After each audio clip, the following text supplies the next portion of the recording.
Itong tanong na 'to na galing kay Rob Anthony Dagalaga, ito na yata yung questions na halos araw-araw kong naririnig at nababasa tungkol sa pagbubukas ng third eye. Anthony, alam mo ba na ang usaping third eye napakalawak? Meron kasing tao na hindi nga nakakakita pero nakakarinig. Meron namang nakakaamoy o kaya nakakaramdam lang.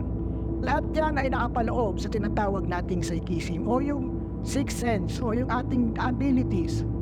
So, para sa iyong kaunawaan, gagawa po kami ng isang video na papaliwanag ng lahat tungkol dyan.